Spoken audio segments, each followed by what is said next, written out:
Hey everybody, it's Jaret from the Rockstar Dad Show. Coming up this week on the program, John O'Callahan from a band called the Maine. It's a good one. We also talk about the Texas State Fair and bullying. Holy crap, what an episode. That's this week on the Rockstar Dad Show. This is a song for my friends Jaret and Gary. They started a podcast and said a theme was necessary. They're just a couple of guys in a band that you know. Some rockstar dads who started a show. So here's the next episode. Oh, heck. Welcome, everybody, to the Rockstar Dad Show. My name is Jaret. Gary is here. We're from the band Bowling for Soup. And, of course, each week, you can hear us right here, wherever you're listening, whether it's on Adobe Radio or your favorite podcatcher.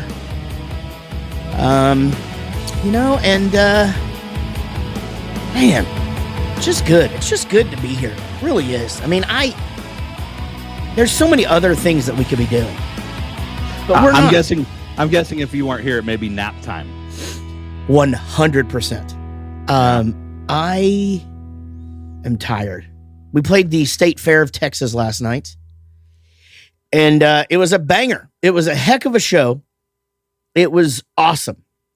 I saw a comment today on one of the social medias that said, that's the first time I've ever seen the crowd drunker than the boys.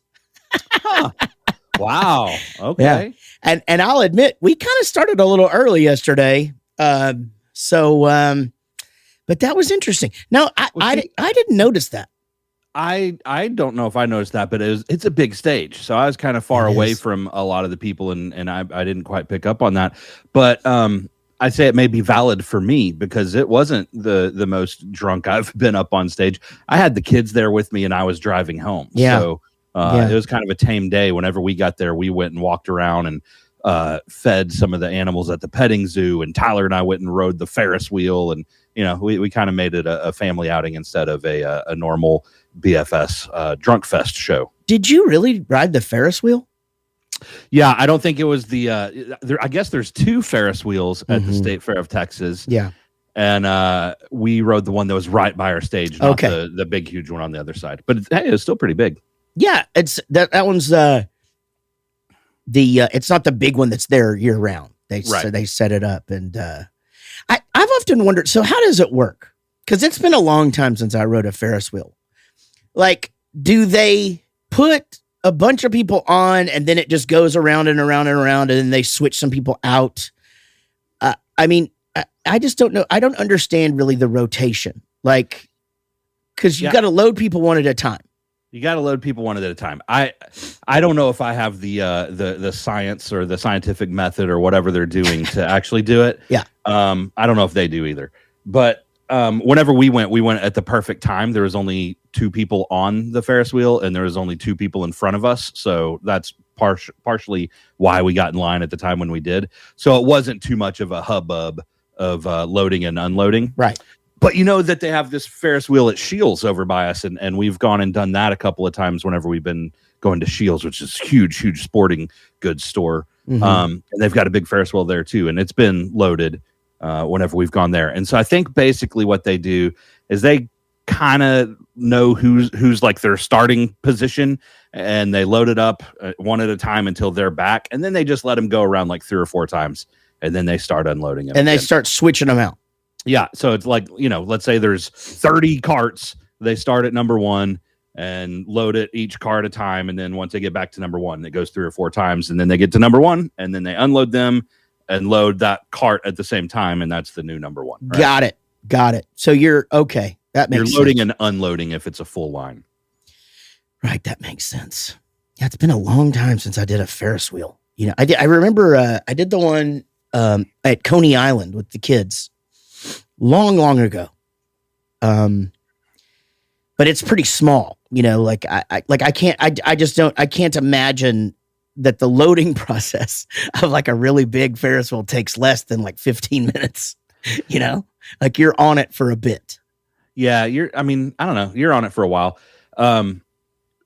The one at Shields is, like I said, it's still really big, but like the center of gravity on this thing is really low. So it's like it's connected at the cart, like where you're sitting. Yeah. So it's one of those where like if you lean forward or backward, it's moving. Right? Oh, okay. Right. So if you like lean back to put your arm around your kid, you feel like you're about to tip over. Now you're not, but I mean the thing moves a lot. The one at the State Fair of Texas, like it's a cart that's dangling. So like you're not moving much. It's pretty solid. Yeah. So he's talking about Shields exists over in a place called the Colony. And they have this big outdoor thing called Grandscape. And it's where Lava Cantina is, where we play every year on our birthday. And they have this place called Shields in it. I guess it's the biggest sporting goods store in the world. I've not been in there yet, but I heard it's an event, right? Like you go there and there's just shit to do in there. Yeah. I mean, it like puts like a Costco or a Sam's Club to shame. It's bigger, right? It's bigger than one of those places, but it's just a sporting goods store. So there's different sections, there's the basketball section and the camping section and the football section and the firearms section. And, it's huge.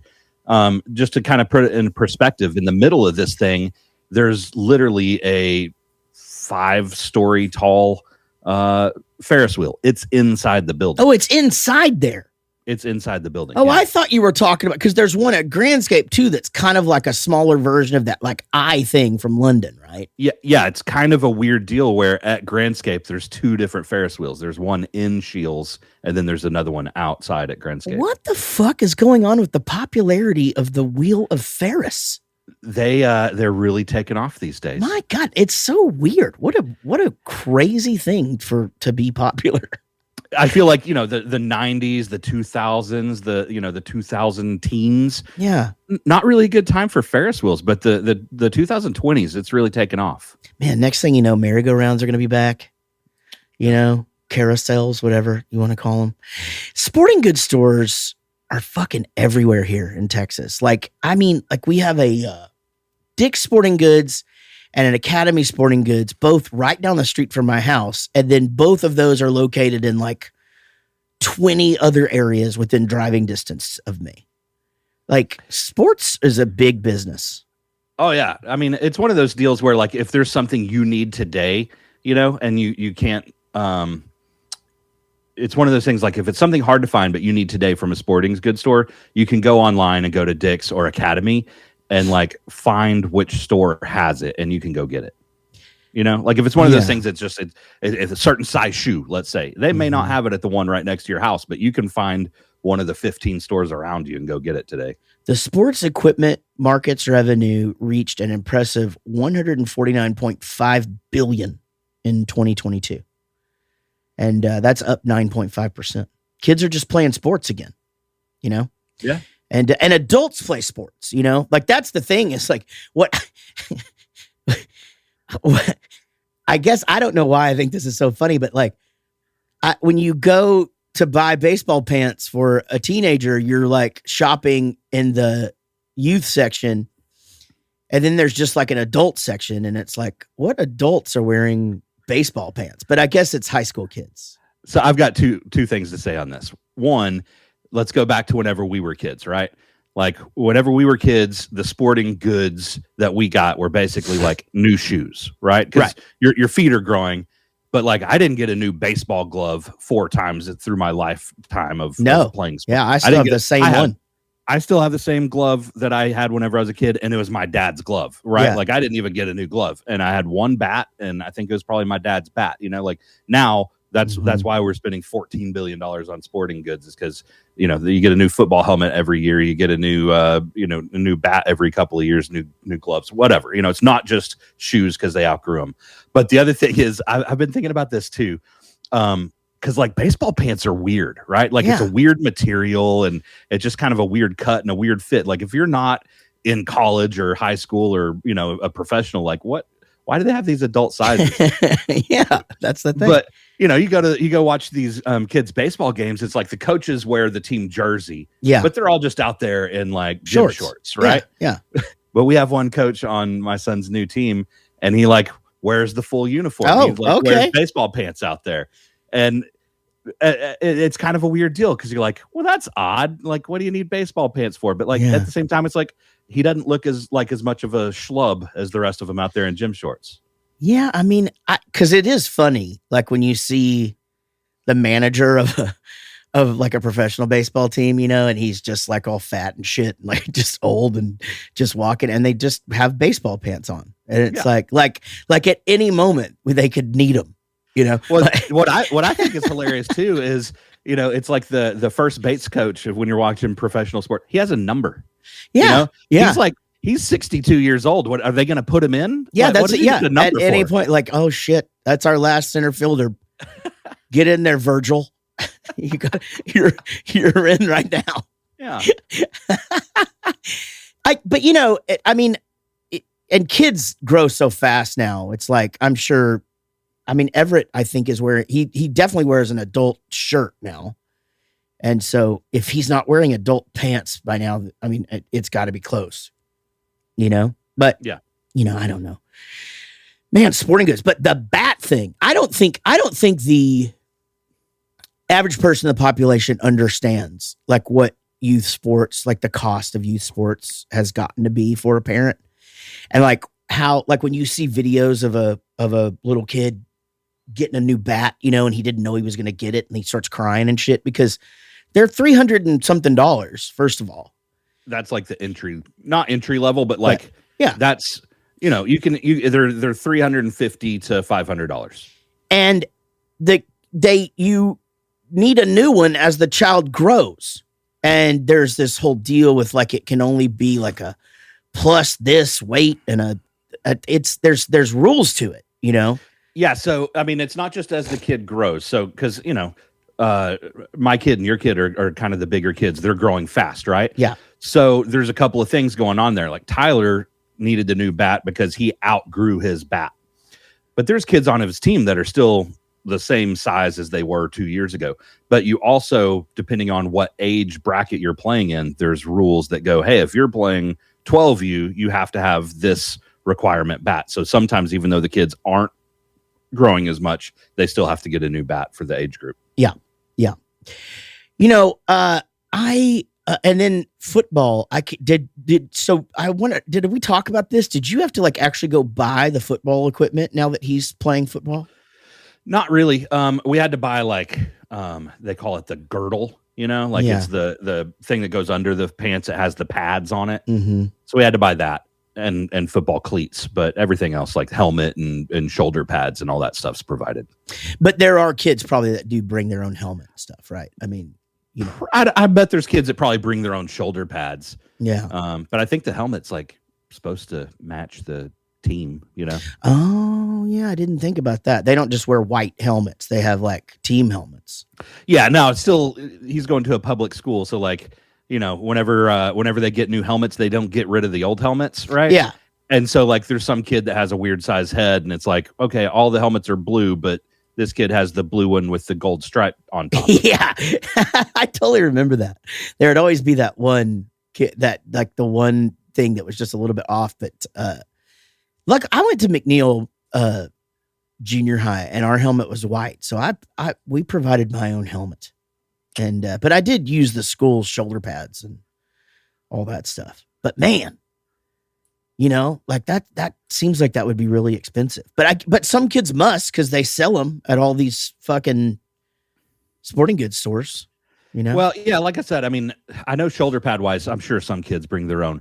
But yeah, a lot of these kids are also doing club or, you know, rec league or this or that football. It's not just junior high.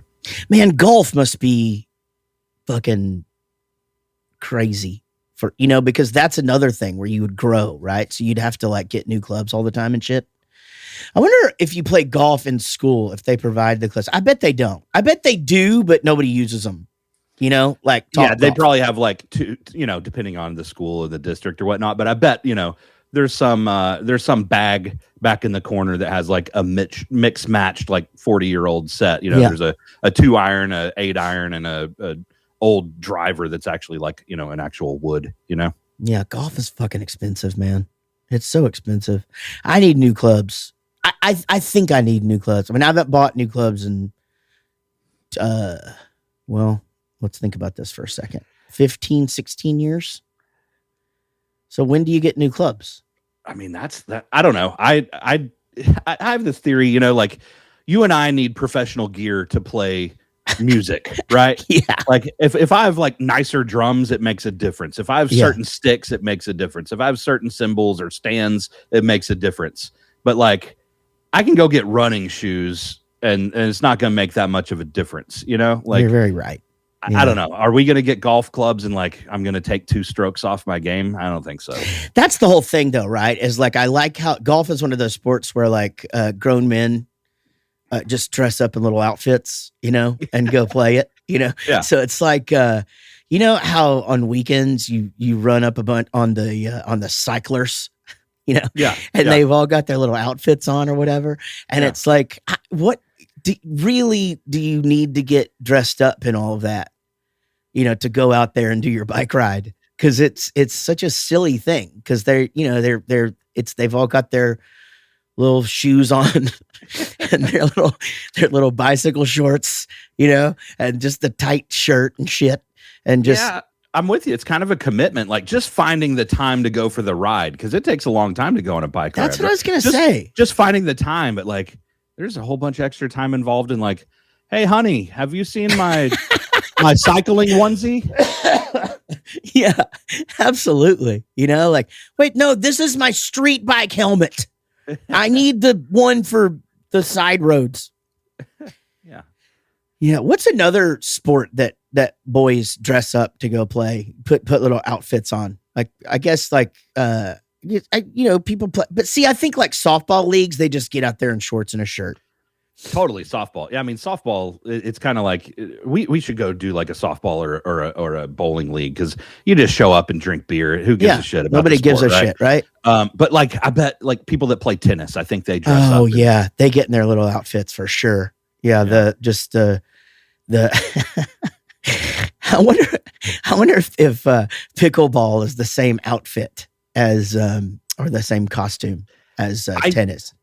I don't know this because I've not dove into the pickleball world, but this is just like the feeling I get, you know, from my 30,000 foot view.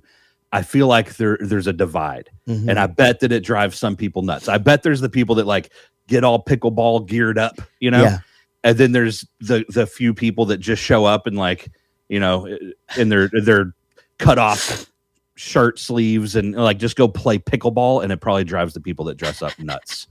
Yeah, absolutely, man. Just pickleball. What a funny thing. It looks fun. I mean, it's crazy that people are pissed because they're turning tennis courts into pickleball courts, and I guess that means they're just drawing other lines on there or whatever. So that's what I don't know about this. So is it a different size court? Yeah, so it's smaller court, and you play. I think you play doubles, and it's essentially it's a wiffle ball. And you have to hit the wiffle ball back and forth. So like, as hard as you hit it, like it's still not coming at you 10,000 miles an hour, you know? So it's like old people can play it. Right. And the racket's not like the tennis racket where it's not webbed, but whatever. It's like a bigger ping pong racket kind of thing. Oh, that's a good point. I don't know, actually. Is it a ping pong paddle or is it just like a racquetball racket? It's bigger. It's not like what you think of with like the woven, you know, strings. It's like a solid paddle. Okay. But it's bigger.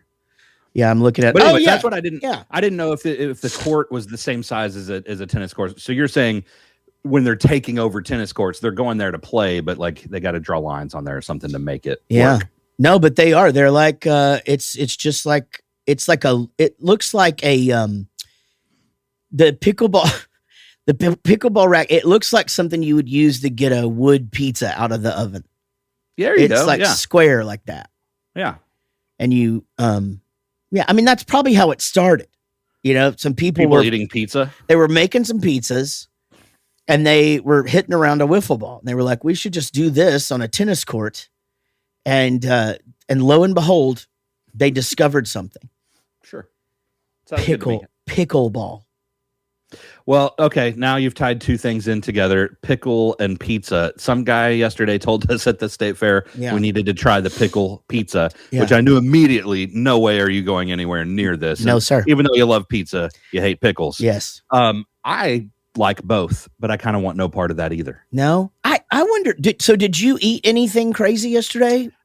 I didn't eat anything crazy. I did walk around with the kids. I had a corn dog. And then Tyler had a corn dog with me, and afterwards he's like, "I'm still hungry." So he got him a half-pound cheeseburger and some French fries, and had a couple of his fries. And seriously, these fries at the fair are like the best fries I've ever had in my life. And I'm not a fry person, right? Interesting.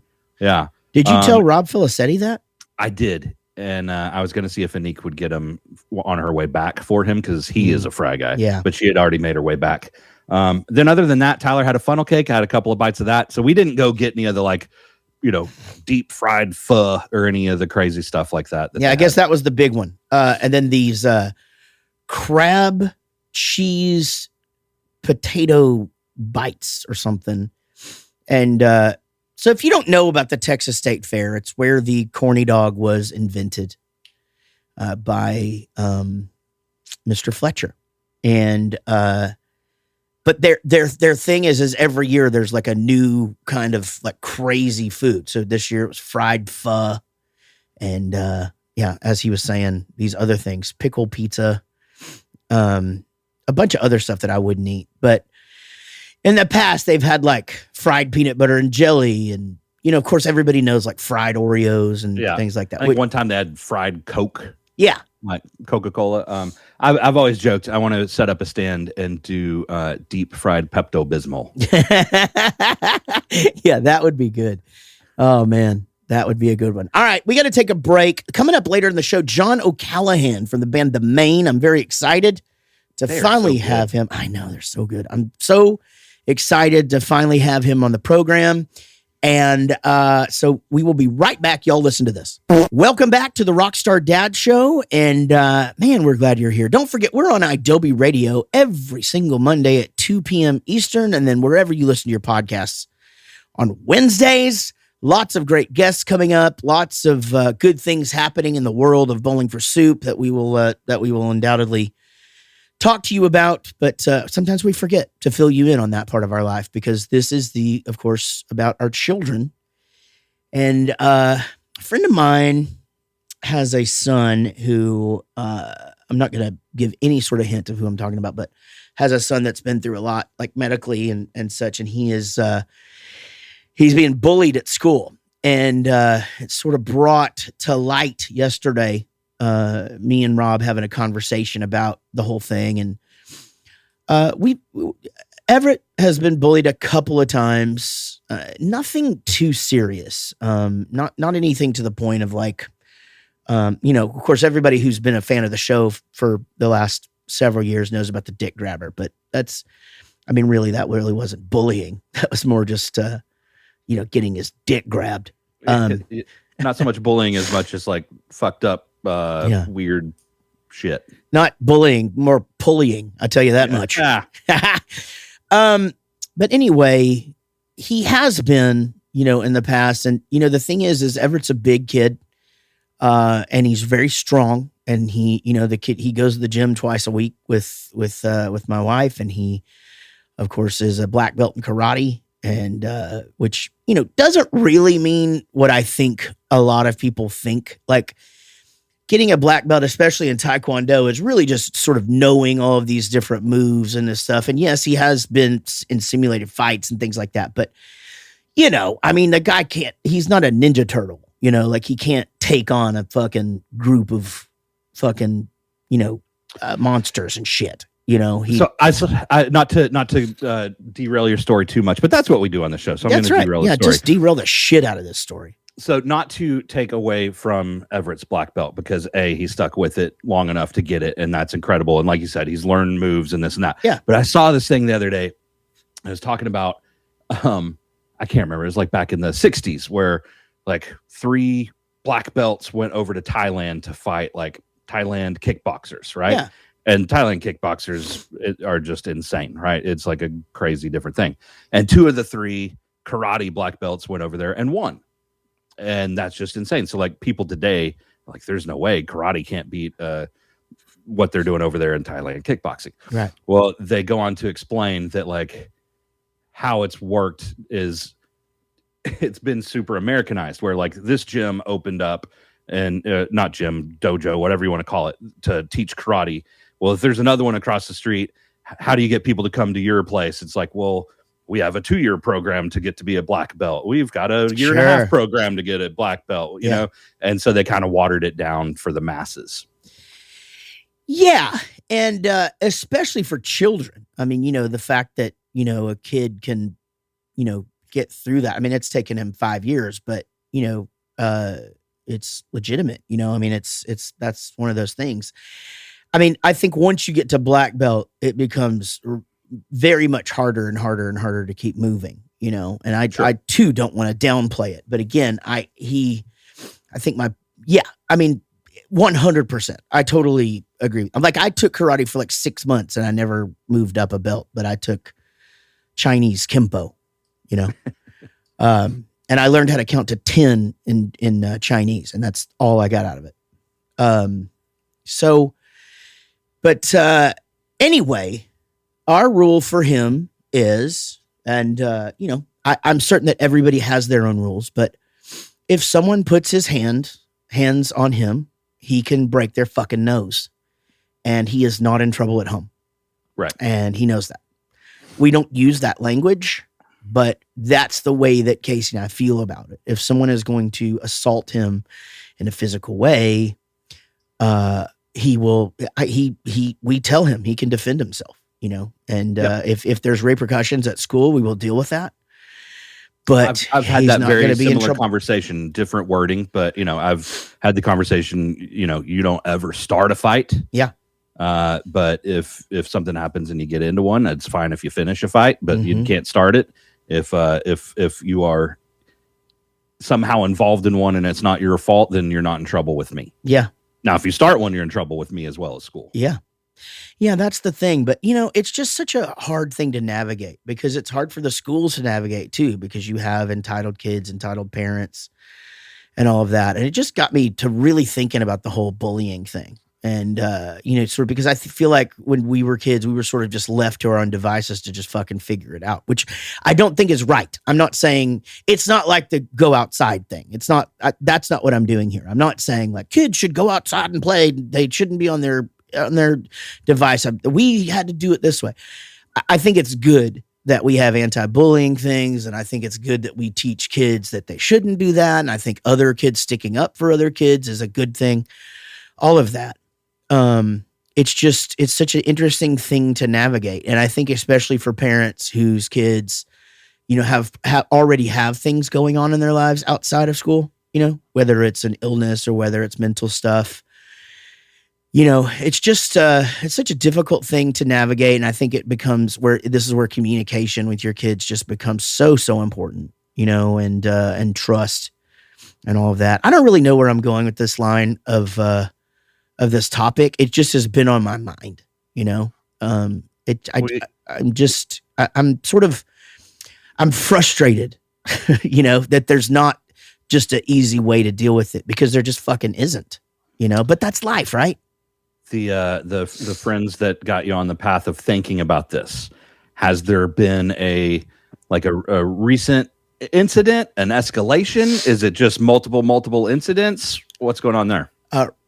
Escalation, multiple incidents, and the child in question is quick to fight back, which is good. And I said that, you know, it's prison rules. If you don't fight back, then it gets worse. But, you know, some of the advice that this person is getting online is like, yes, tell him never fight back and always blah, blah, blah. You know, it's like now we're into Coward of the County by Kenny Rogers. You know what I mean? Like, it's like, I don't know that that's the answer either. But this particular parent is like, you know, I don't want anybody to get hurt, you know, like that's the thing is like, right. Is this happening at school? Yeah. I'm guessing. Yeah. And school stuff's not school reporting, principal, administration. None of that's really helping out. Here's the difficulty about it. So this child has some behavioral stuff already. So I think they're marked. And so I think what this parent is worried about is that if the child lashes back out at someone, that it's going to be like, oh, it's this kid that's doing this, and whether or not they're at fault or not, there's that worry. Because, you don't want your kid to be the marked kid, but unfortunately it happens, and teachers talk, whether I think teachers have come a long way in that whole world and dealing with kids that have shit going on in their lives, they definitely have, because I have an ADHD kid and we're going through a thing at school right now, but I can't talk about that. But at least there's action, to take. Whereas back in the day, you didn't really have those options. You know what I mean? But anyway, it just got me to thinking about it and really kind of making me I think I want to do something. I don't know what I want to do. Maybe a song or something, or like, I don't know, find some way to do like a Punk Rock Saves Lives anti-bullying thing, or I don't know. It's just been on my mind. I kind of can't get it off. You know how sometimes you just obsess over something, and I really love this kid a lot, and I hate when kids have a hard time with shit, because I mean, there should be safe spaces in the world. Like, you ought to just be able to go places sometimes. Like, it just sucks that the world is what it is. It's like, we fucking see people fighting in the stands, grown men fighting in the stands at football games, and it's like, it's all the same shit. Like, we just fucking, why do we fight? It's so stupid. Anyway, I'm fucking ranting, but anyway, just got me to thinking, and I knew you had that same talk with Tyler. I wonder what the other parents that are listening to the show think or do. You guys should drop us a Facebook or a Instagram DM, or you can even email us, rockstardadshow@gmail.com, which we have not checked in quite some time, by the way. So I've got multiple family members that are administrators at schools, principals, teachers, all sorts of different positions, right? And I've kind of had some of that conversation with them, and it's an interesting conversation to have with someone in that position, because what Tyler was having an issue for a while with somebody, and I kind of talked to them about that, and the idea that you and I mentioned, like, hey, don't ever start a fight, but like, there's times where you have to fight back, or you need to fight back, and some people disagree with that, and that's fine, but that's where I'm coming from and what I'm teaching my kid. Never start it, but if you can defend yourself, and that's perfectly valid in my opinion, and what I'm teaching Tyler. But having that conversation with someone who is in administration, and like their opinion and their point of view, right? Mm-hmm. And it's a tough position for them, because there's the I can't think what it's called, no tolerance or whatever, where it's like, well, we can look at it and we know who the troublemakers are in the school, and we know if there's a troublemaker and a kid that's never been in trouble, if they have an incident, how does that look and what probably happened, and then what the story. But like, there's the no tolerance. So even though the kid that didn't start it, that fought back and hurt somebody, like, they're going to be in trouble. Yeah. They're going to be suspended, or they're going to be this, or they're going to be that. And, it's a hard conversation, because you're like, well, I mean, what are you supposed to do? You're supposed to tell your kid to sit there and get beat up? Like, I don't know. You're not going to be trouble at home with me. And right. As much as I understand where those rules are coming from, they're coming from trying to keep all of the fights and bullying away from happening. Like, sometimes it's just a stupid fucking rule. Like, let's use some common sense and stuff instead of blanket rules, right? Yeah, and then you have, let's say two kids get in a fight, and the person who attacked the one kid is the kid that gets hurt. Then you have those parents coming up to the school, and you have those parents, you know what I mean? And it's just such an interesting little cycle, and one that I just guess, as much as we try to coddle our children these days, and is in many areas as we do, and keep them safe in different ways than how we grew up. Again, we talk about all those differences all the time on this show, and obviously just in regular conversation. It's just, I don't know that it's something you can just do away with, because, especially, and that's, what's fucking crazy is girls are fucking worse than boys. I mean, 100%. I've seen plenty of fights through my junior high school career, and the worst fights I've ever seen by far have been girl fights. Yeah, girl fights, but just the mental shit they do to each other, man. I mean, fuck, dude. My niece, her high school years were, I mean, it like I would just hear the shit that they would do to her from a mental or just like a, like a friend group kind of thing. And you're just like, what the fuck, man? Girls are mean, and boys just get to that point, by the time you have your group, you're just like, yeah, this is our group. Like, we don't fucking care who we date. You know what I mean? Like, we're not trying to break each other's relationships up and shit. We don't care if this, we're just such a different fucking breed. No, it's not breed. We're just a different people. But anyway, girls are fucking mean, man. And I got to witness that firsthand. And I'd almost rather get punched in the face than than fucking have some of that fucking mental shit done to me. God, there is something to that. I mean, there's the people that you didn't like in junior high school, even elementary school, that you're just never gonna like, right? That guy's an asshole. Sure. But guys definitely have the thing where it's like, I've gotten a fight with this guy, we've punched each other, and then later we were just friends. Yeah, we're fine. Yeah, and like you to your point, like girls just kind of destroy each other mentally, and I don't see that like really coming back to like if they're going to be friends later. No, they'll do that thing. Oh no, I knew that girl in high school. Fuck that bitch. Yeah. It's just like, I'm like, oh, I knew this guy in high school. He beat up one of my best friends or whatever, but he's a good guy. He's gonna come play golf with us. It's like, I mean, that's just what dudes do. But anyway, I don't know. I would love to hear from the audience. I know we don't ask a lot of you guys these days, but it'd be cool to hear what everybody's thoughts are and what your thoughts on what we've said on that is. Again, you can DM us on Instagram. You can send us a Facebook message. You can email us at rockstardadshow@gmail.com. Coming up in the show, John O'Callahan from the band The Maine.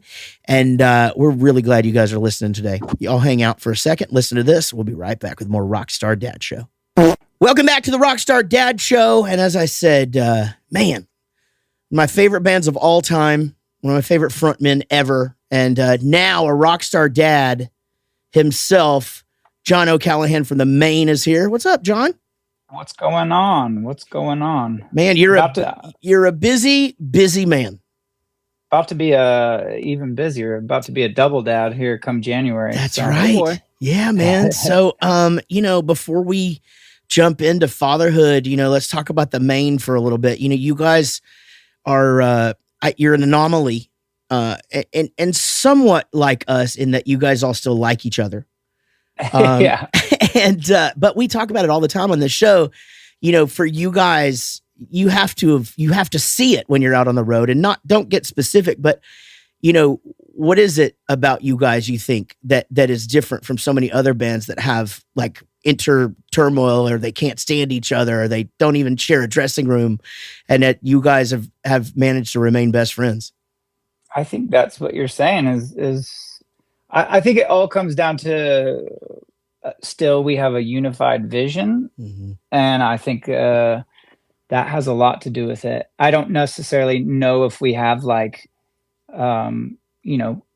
solidified goals, like, oh, we want to see ourselves here. I think we just have the vision that we want to continue to be a band and continue to be the Maine. And I think that helps a lot. Obviously, it helps that we do like each other. Mm-hmm. And I think we are kind of odd in that we still very much like, even, if we just played a show this past weekend in Austin, and it's weird to think that it is weird that we like to go eat with each other and we like to go hang out. And, other bands that we tour with will be like, it's kind of strange that you guys are always around each other. Yeah. And I think it is just a testament to us actually enjoying each other's presence and each other's company. But yeah, I think that has a lot to do with it. I mean, you guys are so similar in that, like, on Warped Tour, we'd always see you guys just, with each other, always cooking out, hanging out, drinking, whatever. Yeah. And I think we're very, very similar in that regard for sure. We just did, I think I'm going to tell the same story, but we just did some European dates with Less Than Jake, and they still like each other, but like Bowling for Soup is oddly close with each other. So we did this club date with them in between some festivals, and this club had like a lunch area in the basement. And, whenever lunch was served, we were all just hanging out. The whole band, the whole crew, all sitting at a picnic table together, eating lunch. And Les and Jake's just walking by like, what are you guys doing? Y'all just never get away from each other? Yeah. Right, yeah. We don't even like to ride in different vans, or, like when you get picked up from the airport, we're like, just put For all sure. of the gear in one and we'll all ride together, But I I love know, that. that was like one of the first times that we got the opportunity to like get a hotel and everybody had their own rooms. Yeah. I remember it so vividly. It was like everybody went to their own room and then is all texting each other. Like, this feels really weird. Yeah, absolutely. What are you doing? Yeah. Yeah, exactly. Yeah, we do. That's the thing. We drop our bags off and we go to the party room. Like that's that's where it's. Yeah. But I've always known that about you guys, and you guys have managed to. We've had Pat on the show, and you guys also. I think another thing that is amazing about you guys is everybody has their part in not only the band but the business and their role in things or whatever. And you guys have managed to really to make each person just as important as the other one. And I think that's so important in an organization like ours. For sure. Yeah, for sure. I mean, I think, yeah, for better or worse, sometimes it's like each individual can probably get their fair share of overwhelmed, whether it's helping with production or thinking about a record or thinking about a set list or whatever it is. But I think you're right. I think that might be the only way that it works this long. I think it's like it would be, I'll in the past, maybe let's say 5-6 years ago, I would get those little thoughts in the back of my head, like, damn, I wish more people would bring ideas to the table for songs or, especially on that front. And then I thought about it and I was like, that'd be really tough if there were 5 ideas all competing, collectively. And I think, it definitely can get trying, but I think communication just in any relationship is the most paramount of things, because that, if you let it fester and if you let those thoughts kind of eat at you, you'll end up kind of like trying to peg yourself against the whole room. And I don't think that's really great, and I think we definitely have had some feeling out over the 16 years of just like, all right, I can't hold my tongue. I got to speak my piece. I got to speak, I got to speak it into the room because now everybody knows how I'm feeling. So it's, you're definitely right in that regard. Communication is so important in every relationship. And, and especially bands. I mean, we say it all the time. It's closer than family. It's such a hard brotherhood to explain, but let's talk about becoming a dad, man. I mean, you guys have stayed so busy over the last few years, and now everybody's starting to get married, and of course, Pat's been a dad for a while, and you, how old is your first child? My daughter will be 2 at the end of November, so November 27th is her birthday. And then, like I said, we actually, my wife and I went to ultrasound this morning, so we saw what will be our baby boy. Oh man, you did it! January. I know, it's crazy. Yeah, so I know it was the second one. I don't know if you guys can attest, but it didn't feel real until like relatively recent. The first one, you have all this anticipation and all these anxieties leading up to it, and then the second one, she told me that she was pregnant, and I'm like, are you, not like we weren't trying. I was like, it's a blessing, but also like kind of a pinch me thing. Like, I don't even think I'm ready. And then, I reminded myself, like, I felt that exact same way the first time around. So, these little moments, these meetings with the doctors, those end up becoming like, holy cow, like this is happening again. And then you start putting stuff in your house and you're like, wow, this is going to be their room and we're going to go again. Like, I'm already tired and I'm like, oh my gosh, I'm about to be twice as tired. So can't fathom that. 2 is 3. So, and 3 is 5 basically. So, for sure, you're definitely in for it, but that's going to be a lot of fun, man. And, the fact that you're going to have one of each and it's just such a blessing, man. The one is tag team and 2 becomes divide and conquer. Yeah, Exactly. Yeah. My dad was like, well, at least you're still in man coverage right now. Yeah. You're not playing zone yet. So, It's so true, man. It's so true. So, well, let's talk about, when your little girl what's her name? Milo Marie. Milo. Wow. Yeah. That's Yeah, awesome. Yeah. So Milo Marie, when she came into the world, I mean, how did that change you as far as like the desire to tour, or the difficulty of being gone? And in a related question, how did sort of Pat, and is he the only other dad right now?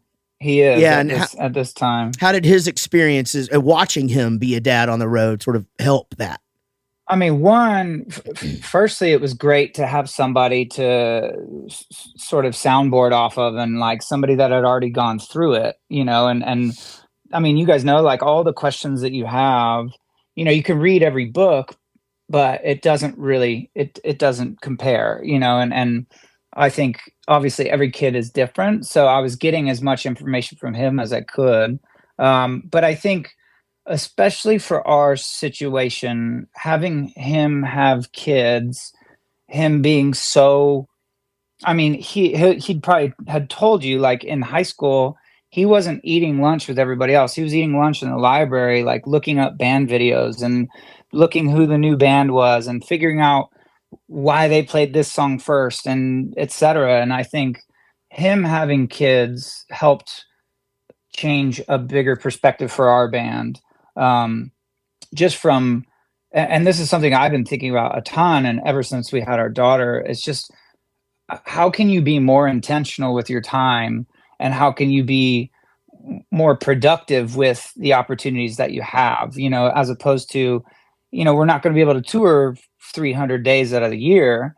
So of those days that we are touring, how do you kind of really make it impactful in a way that it wasn't before? Like, how do you give yourself completely and fully on the road to the music and the performance and every facet of the band, but then how do you give just as much or even more when you're both on the road and at home to your family? And having him have kids and being able to have firsthand empathy from his standpoint is huge for me, because it's also helped me realize that it's like, you can be fully present in both scenarios and still, operate at your maximum potential without, forfeiting one way or the other. So it's been huge. And yeah, he's about to have his third. Wow. So yeah, it's a wild time for us, but I think that's what it is. It's just intention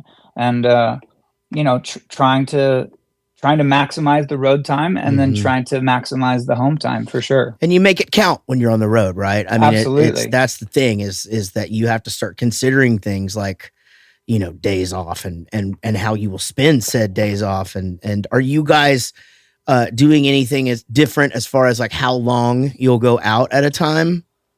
Yeah, I mean, even on this headliner that we're doing in the fall coming up, we have a little chunk, about a week in between the two legs of the tour, that we'll be able to go home for Thanksgiving. I mean, I can't tell you, probably just like you guys, how many Thanksgivings we spent in a conference room at a Marriott or, with Boston Market or whatever we're eating. And now it is, like you said, it's really important that we can try to logistically match it up so you can bounce home, spend the time, actually enjoy it, not just be like, on FaceTime and then that be it. So yeah, we're definitely, breaking things up and figuring out how that looks and feels for our band and how it feels for, people that are coming to the shows. But what's really great too is that, the people that support what we do and listen to our music have been really supportive of the idea of us being, parents, which is,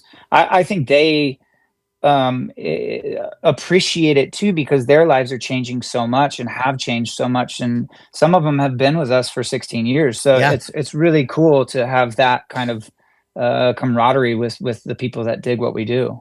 we're lucky in that way too. I think, and like you guys are, if you have a great fan base, they want to see you happy and see you succeed and see you do well. And it's awesome to have your fans celebrate your family life. You know, it's you guys are lucky in that way as well.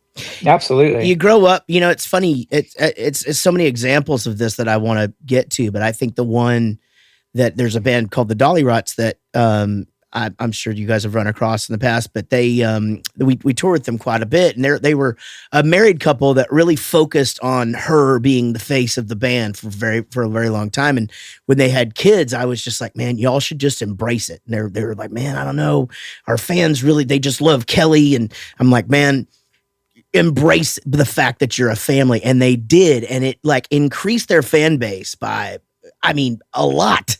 And now, you know, their kids are on tour with them, and they come up during songs and play and stuff. And you know, they completely rebranded the whole thing as far as this. But that's just the thing, right? It's like when I did my Angry record, or our Angry record, you know, after my divorce, and management was like, people don't want this from Bowling for Soup. And I'm like, no, people want to know what we are experiencing in our lives. And it's so true, man. They have the pulse, they have their finger on the pulse, and they can tell if you're bullshitting them.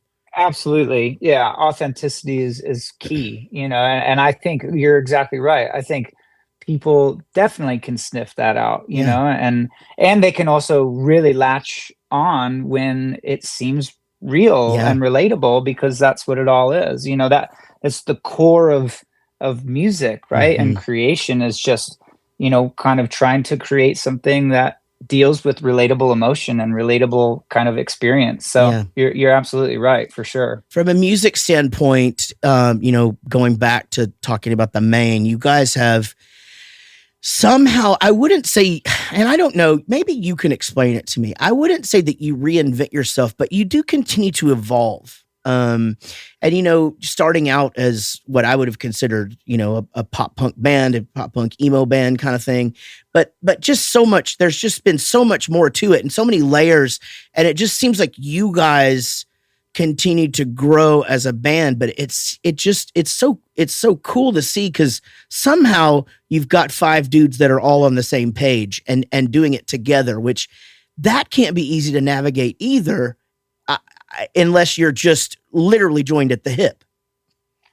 I think what happened accidentally is we all fell into it to begin with at the same time. You know, some of these guys, actually everybody except for me was in bands previous, and I was always going to their shows and being sort of front row and everybody's champion. I think when it came to like being a serious band, whatever that means, we all kind of just fell into it at the same time. And so I think it helped a great deal that it was all so foreign and so new to all of us that we didn't know better. And I think every year has passed, we just try to learn as much about music and about the studio and about touring as we can. And we're all just kind of making it up as we go. So I think all the reinvention is definitely not planned. Right. You know, it's just, I think it's a representation of who we were at that given time. And I think we've just been so lucky that people have given a hoot this entire time. You know, some, you know, dips, and, you know, you go through the ebbs and flows of, only 600 people came, or only 300 people came, or only 1,000, you know, whatever it is. We've all been able to weather that together. And I think, you know, as soon as it starts to feel stale on the road, that's when everybody starts to get really excited about going into the studio. And I think we're really fortunate that we have the opportunity to do so. And it just kind of feels like this really nice balance of like, as soon as something gets old musically or in the set, we can go back into the studio and try to write some new stuff that feels fresh to us. And I think it goes back to what you're saying, is like just being authentic. You know, I think we've definitely like stumbled on our way through. And I think that's just kind of how life is, you know, and I think we've been really fortunate that people have given us an opportunity this whole time, for sure. Yeah. Absolutely. I mean, you guys, I don't know how you make a set list. because Yeah. because honestly, like some of the records are so different from the For others, sure. and I'm selfishly, like I love the first three records so much, and I love all your albums, by the way, but the first three records are like how I found you, and I'm just like, I mean, Black and White record is in my constant rotation, That's awesome. but so I don't know how you do it. It's getting harder and harder, and we're when we were trying to construct, we're still trying to construct the set list for this fall tour, and Yeah. it's just like Pat ended up printing out little packets for everybody that had every record and then had all the analytics, and it had here's how many times you've played this song live. And It was Wow. like, damn, dude, we're going nitty gritty with this. So it's I was thinking about it in the shower this morning. I was like, you kind of go back and forth. Like, I'm sure you guys are the same. Like, have we played this song too many times? Well, who cares? Like, it's a good song and people receive it well. Like, let's just keep with it. And then I was just thinking, like, you have to have part of yourself be in the audience as well when you're thinking about this stuff, because it's like, I don't want to just go see a band, and they're only playing new tunes, no matter how much I love the new tunes. Mhm. If I've been with them for that long, there's nostalgia involved. There's, old feelings involved that I don't want to be let down if they just play the new stuff. So it's definitely delicate, and it's Mhm. not getting easier. So I guess it's a good problem to have for sure. Yeah. Do you guys have is there a number of songs that you absolutely have to play every tour? Or are you, or is it not? Can people go and not leave pissed because you didn't play something? I don't know. I think accidentally we did something that probably is counterintuitive. Like, we had a song called Into Your Arms on our first record that, like, a lot of people gravitated towards. And I feel like somewhere in those first couple of years, we were like, no, we're not going to play that song for a while. And I think it was like that kind of mentality that I think helped instill the idea in the people that were going to our shows. Like, they might not play the exact song I want, or the Right. exact song I think they're going to play. And so I think maybe by accident, we kind of like helped steer the ship in a way that said, hey, we're not going to do exactly what you think we're going to do every Right. time. Yeah. And again, that might be counterintuitive, but there's definitely like a few songs that we're just like, probably Black Butterflies. We just kind of, we just do it because it's like, play wise, that's like our biggest tune. Mhm. But, I think that's what's weird about, bands from an older generation, even, like some of our songs might not perform well online, but like you'd be confused if you went to our show and had no idea who we were. Like, some with a million plays feel like they're, a big song. So it's a cool thing to be able to kind of feel out. And we're not very precious either. Like, if it feels like we're on tour and something's, really kind of going over like a lead balloon, we'll change it and we'll take it out. So you have to have some level of like punctuality. Sure. Yeah. Flexibility as well. For sure. Yeah, absolutely. So as you gear towards baby number 2 coming into the world, are you gonna have a little bit of downtime to stay home, or is it you let me know? Tell me. We're What's the plan? sneaking it pretty close. The last date of our tour is December 16th, and my wife is due the 4th. And I think Pat, his wife, they've already scheduled their C-section for like the 29th of December. So we're like, Wow, we're really sneaking it up there. But we have 2 shows at the end of January, which will be like the last shows of that tour. And then 1 show in Mexico City in March. So other than those, we're pretty free for 2024 at the beginning part. And I think for obvious reasons, it'll be nice to to try to come up with some routine at home. And yeah, like, Pat's going to have to play zone coverage. So yeah, it's going to be interesting. Absolutely. You think Milo's ready to go from the 3-piece family to the 4-piece? I think she is. We've had a little, like, my brother, my middle brother had a baby like 4 months ago, and so we've been taking her over there and getting her acquainted with her cousin, and she's been really receptive. The first couple times, it's like she's very confused, and when Megan, my wife, was holding my niece, it was like she was like, "No, that's my mom, not your mom." Yeah. So it'll be interesting. I have a couple friends with a couple kids, and they said it's definitely an adjustment, and it's a feeling out, and their lives are getting turned upside down too. So, I think if you guys have any advice, I'm all ears, because I have no idea what to expect. It's the same thing with the dog, John. Like, you have to pet the goddamn dog when the kid comes home. You have to, so you just do the same shit, and you include them in things, and you say, let's go, you want to help me change this diaper? Let's get the bottle ready. Do you want to hold the bottle, kind of thing? But here's the thing. As you said earlier, you can read books, you can do all this, but you just sort of just know what to do. When they come out, so I had a daughter first too, but she was 3 when Jack was born. Okay. And so a little bit he was more of like a doll already, I mean, she sort of like already had that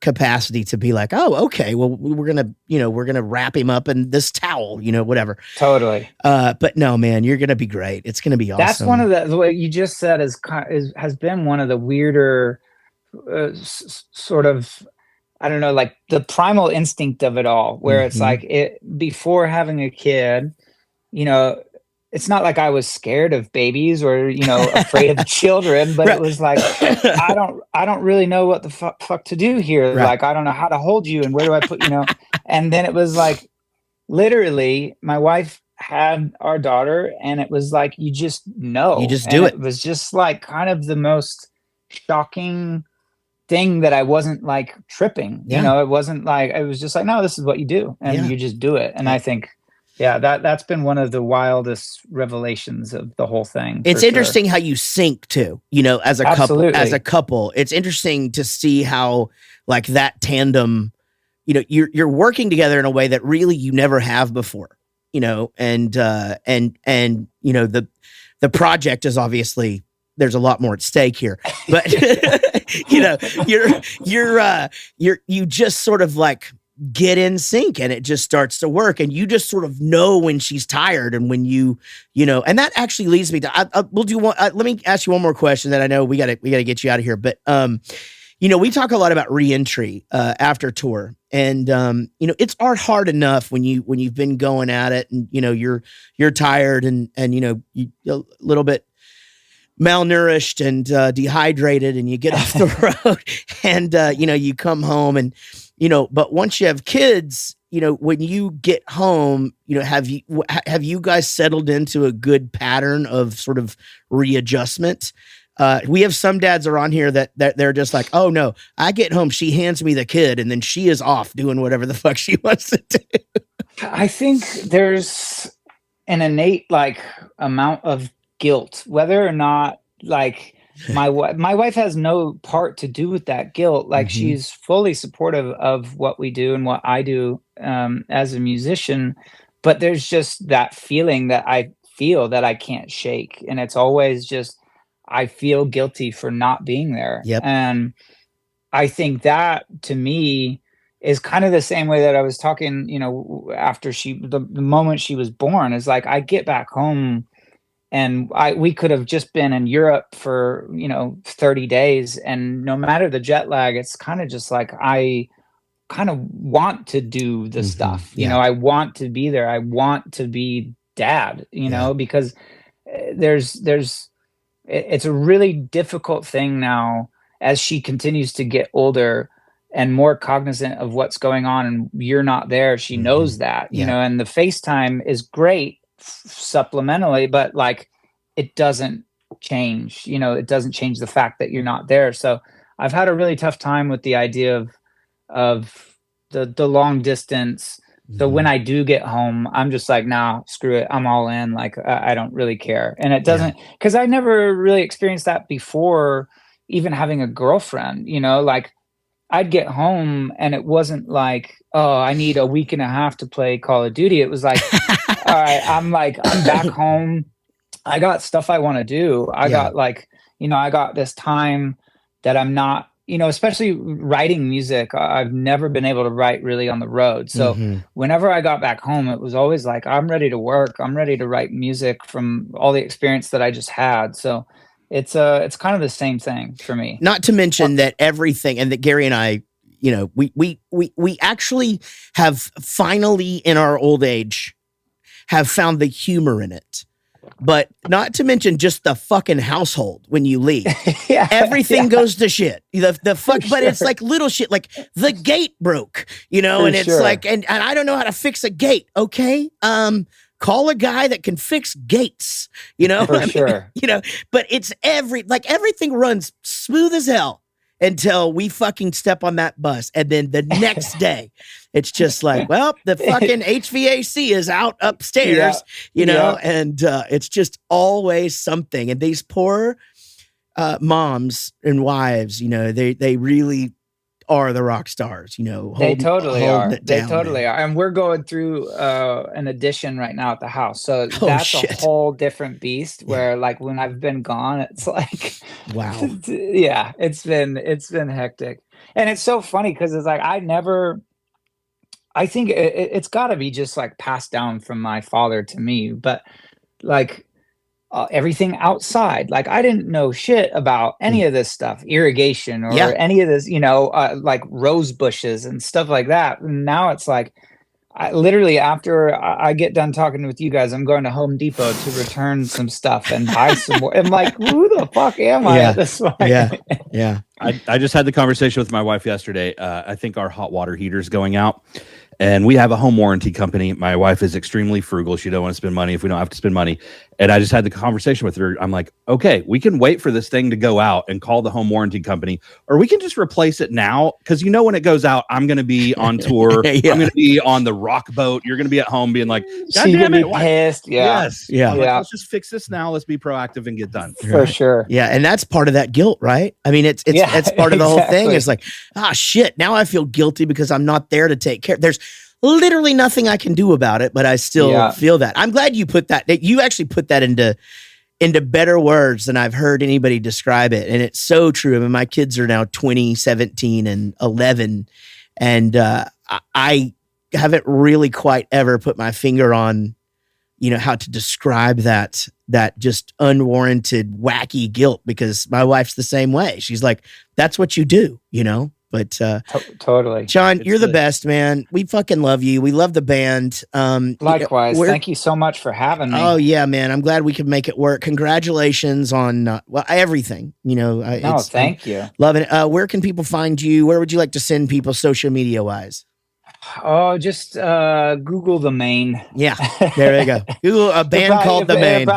It's gonna be messed up with all sorts of stuff about the state and the ship, but if you just put band, I don't know. We love the last Warped Tour that we did when we did the final one together, and you guys were you were watching a band called the Maine, and then like your tent was like, you are meeting you're meeting a band called the Maine, and just we loved that so much, man. And just always a fan, brother, and come back on the show anytime.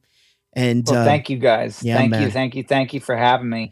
Absolutely. You guys, thanks for listening to the Rockstar Dad Show. Go follow the Maine, the band called the Maine, and we'll see you guys next week. Y'all be good.